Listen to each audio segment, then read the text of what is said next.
tardes, mi nombre es Mireidis Mantilla. Vengo a hablarles acerca de 3 temas que conciernen a transferencia de calor 1. El primer tema es banco de tubos.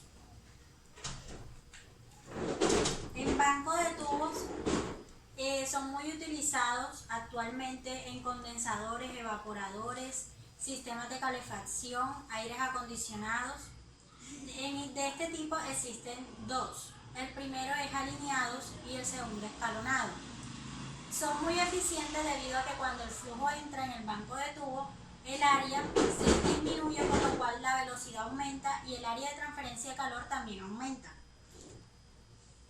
Algunas de las fórmulas que vamos a utilizar son estas que se encuentran acá.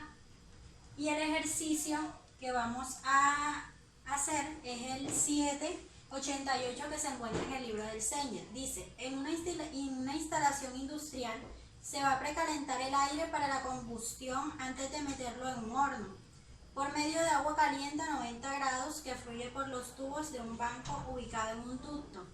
El aire entra en el ducto a 15 grados y una atmósfera, con una velocidad media de 4.5 metros segundos y fluye alrededor de los tubos en dirección perpendicular. El diámetro exterior de los tubos es de 2.2 centímetros y se encuentran dispuestos en forma alineada con pasos longitudinal y transversal de 5 centímetros. Se tienen 8 filas en la dirección del flujo con 8 tubos en cada una de ellas.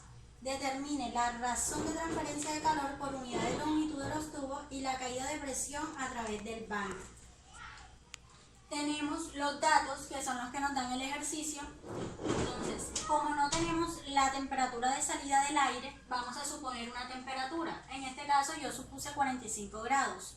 Vamos a las tablas de las propiedades del aire, que es la A15, y miramos cada una de las propiedades: densidad, calor específico, la conductividad, la viscosidad, el número de Prandtl a 90 grados, que es del fluido caliente, y la densidad del aire a 15 grados, que es cuando entra. Esto lo vamos a necesitar cuando vayamos a sacar el gasto máximo. La velocidad máxima que vamos a utilizar se halla de la siguiente manera: el ST, que nos lo da el ejercicio, sobre ST menos el diámetro por la velocidad. Como ya tenemos todo, solo es reemplazar, y la velocidad máxima nos dice que es de 7.5 metros sobre segundo. Luego esa velocidad la vamos a reemplazar en el número de Reynolds, o sea, no vamos a utilizar la velocidad que nos da el ejercicio, sino la velocidad máxima para hallar el número de Reynolds. Ya con el número de Reynolds, como el flujo nos da que es turbulento, vamos a calcular el número de Nusselt.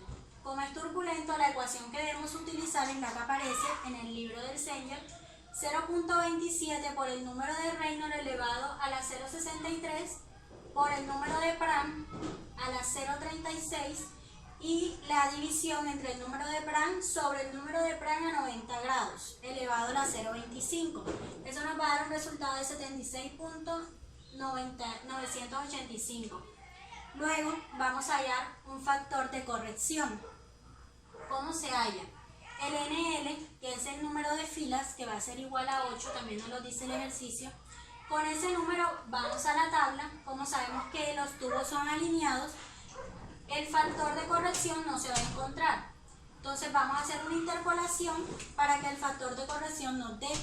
En este caso es 0.97. Con ese factor de corrección lo multiplicamos por el número de Nusselt que nos dio acá, y nos va a dar el número de Nusselt para un NL menor a 16. En este caso sería 74.675. Luego que ya tenemos eso, vamos a hallar el H.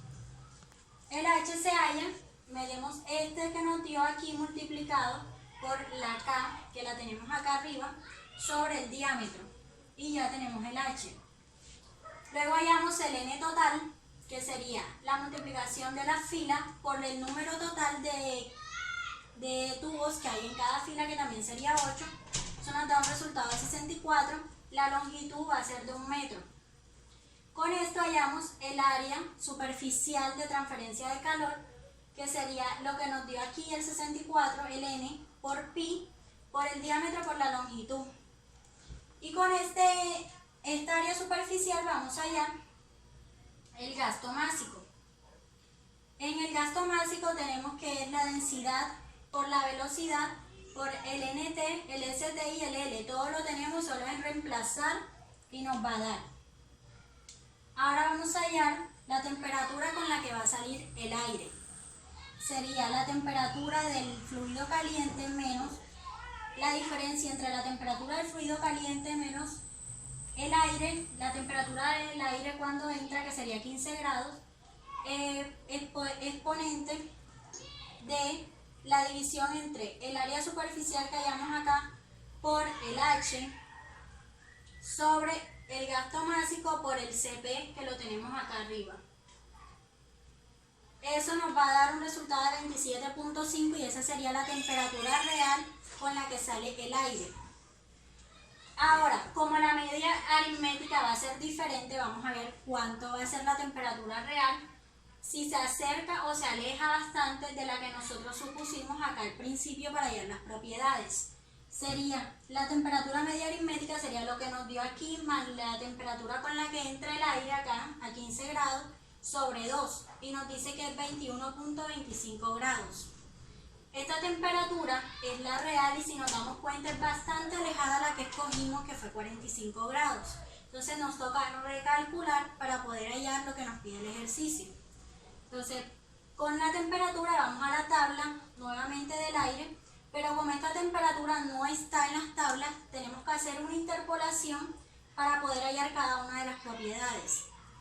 Luego de halladas, vamos y calculamos nuevamente el número de Reynolds, el número de Nusselt cuando es menor a 16, para poder hallar H nuevamente. Ya tenemos que H es 93.833 y eso lo vamos a reemplazar para hallar la transferencia de calor, que sería H por el área superficial por la media logarítmica de temperatura. ¿Cómo se halla esta media logarítmica? Con la fórmula que tenemos acá. Sería la temperatura del aire caliente menos la de salida del aire menos la diferencia del aire de la temperatura del fluido caliente menos a la que entra el aire. Luego hacemos división, logaritmo de lo mismo que tenemos acá arriba, pero en división. Aquí está la fórmula, solo es reemplazar como ya tenemos todo y nos va a dar que esta media es de 68.6 grados centígrados y nos va a dar que el calor es de 28.451.3 watts. Luego la segunda parte del ejercicio nos pide hallar la caída de presión. La caída de presión se halla con el NL, un factor que tenemos que hallar por medio de las tablas que están en el Cengel, el X, que también se halla por esa misma tabla. En este caso, el F fue de 1.8. Hay que reemplazar algunas fórmulas, son unos cálculos sencillos que se encuentran allí. Y el X es igual a 1. Multiplicado por la división de la densidad por la velocidad máxima elevada al cuadrado sobre 2. Y eso nos va a dar que la caída de presión es igual a 485.6 pascales. Hasta aquí llegaría el ejercicio y allá hallaríamos todo lo que nos pide para este caso. El segundo tema del que vamos a hablar es intercambiadores de calor. Los intercambiadores de calor facilitan el intercambio de calor entre dos fluidos, pero evitan que se mezclen entre sí. También son utilizados en las industrias para sistemas de calefacción o de condensación. Vamos a ver los tipos de intercambiadores de calor que tenemos. Hay según el tipo de flujo, que sería en paralelo, en contracorriente y flujo cruzado. Y también tenemos la clasificación por medio de su construcción, que sería el concéntrico, el tubo de coraza y el compacto. En los intercambiadores de calor, para hacer los cálculos tenemos dos métodos. El primero es el LMTD, o método de la diferencia media logarítmica de temperatura, y el NTU. El que vamos a estudiar es el el LMTD o método de la diferencia media logarítmica de temperatura. Se usa para determinar la fuerza que impulsa la transferencia de calor en el sistema de flujo. El ejercicio que vamos a estudiar es el siguiente. Se dice que un intercambiador de calor en contraflujo tiene un coeficiente total de transferencia de calor de 284 watts sobre metros cuadrados por K, cuando opera en condiciones de limpieza y diseño. Un fluido caliente ingresa al tubo a 93 grados y sale a 71 grados, mientras que un fluido frío ingresa a la coraza a 27 grados y sale a 38 grados. Después de un periodo de uso se acumula en los depósitos del intercambiador de calor y se produce un factor de incrustación de 0.0004 metros cuadrados por Kelvin sobre watt. Si el área de transferencia es de 93 metros, determine la razón de transferencia de calor en el intercambiador y la razón de flujo de masa para los fluidos caliente y frío. Asuma que el CP para ambos fluidos es 4.2 kJ sobre kilogramos por Kelvin. Bueno, tenemos los datos que nos da el ejercicio, tenemos las temperaturas tanto del fluido caliente como del fluido frío.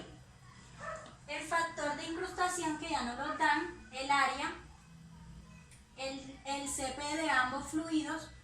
Entonces vamos a empezar con la temperatura media logarítmica, que se halla por la siguiente fórmula.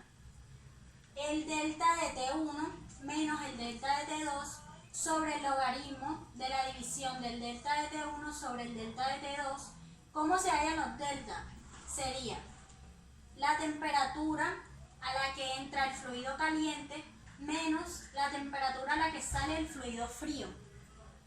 El delta T2 se halla con la temperatura a la que sale el fluido caliente menos la temperatura a la que entra el fluido frío. Reemplazamos y tenemos que el delta de la temperatura logarítmica es 49.3 grados centígrados. Luego, como nos dan un factor de incrustación, ese factor de incrustación vamos a calcular el U cuando está sucio, porque en el ejercicio nos lo dan cuando está limpio, o sea, en factores de diseño. La fórmula sería, el factor de incrustación va a ser igual a 1 sobre el U sucio menos 1 sobre el U limpio. Reemplazamos para hallar la U que nos interesa y tenemos que va a ser igual a 1 sobre el factor de incrustación más 1 sobre el U limpio que ya nos lo da el ejercicio. Y tendremos que va a ser de 255.03 watts sobre metros cuadrados por Kelvin. Luego, antes de hallar la transferencia de calor, tenemos que hallar un factor de corrección. Hacemos estos cálculos, que es de P y R, con las temperaturas de los diferentes fluidos y vamos a la gráfica que se encuentra en el Zenger para que nos dé el factor de corrección. Luego multiplicamos ese factor por el U que nos dio acá por la temperatura en Kelvin de la media logarítmica, y este es el área que nos da el ejercicio, pero la necesitamos en metros cuadrados.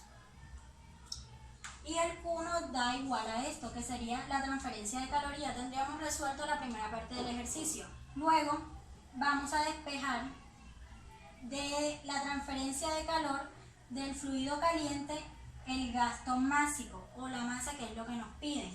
Sería igual al Q sobre el CP por la diferencia de la temperatura a la que sale y a la que entra. Y tendremos que va a ser igual a 62.5 kilogramos sobre segundo. 62.5 kilogramos por segundo. Y el agua fría hacemos lo mismo, reemplazamos y tendremos que la masa va a ser igual a 124.923 kilogramos por segundo. Y tendríamos resuelto las dos partes del ejercicio. El tercer tema del que vamos a hablar es convección interna forzada. Este se usa para tuberías circulares para transportar un fluido, ya que tiene menor fricción, menor caída de presión y por lo tanto vamos a tener una mayor transferencia del calor. Tenemos que tener en cuenta antes de empezar a calcular que la velocidad del fluido no es la misma durante todo el trayecto, por lo cual antes de empezar a calcular todo tenemos que calcular una velocidad promedio, que es la que vamos a utilizar en los cálculos. Esta velocidad promedio sí va a estar durante todo el fluido desde que empieza a transportarse hasta el final. El ejercicio es el siguiente, el 836 del libro de Schenger. Agua a 15 grados con una densidad de 999.1 kilogramos sobre metros cúbicos y una viscosidad de 1.38 por 10 a la menos 3 kilogramos sobre metros por segundo, fluye de manera estacionaria a razón de 7 litros sobre segundo, en un tubo horizontal de 4 centímetros de diámetro y 25 metros de largo, hecho de acero inoxidable. Determina la caída de presión y la potencia de bombeo requerido para vencer esta caída de presión. Tenemos la figura, como se observa acá, que es un cilindro, una tubería, y vamos a empezar a calcular. Lo primero, como les decía, es la velocidad promedio, que se halla con una velocidad que hallamos anteriormente sobre el área, que en este caso sería pi por el diámetro al cuadrado sobre 4. Aquí tenemos nuestra velocidad promedio, que sería de 5.570 metros sobre segundo. Con esta velocidad promedio procedemos a calcular el número de Reynolds. Aquí lo tenemos y vemos que es un flujo turbulento.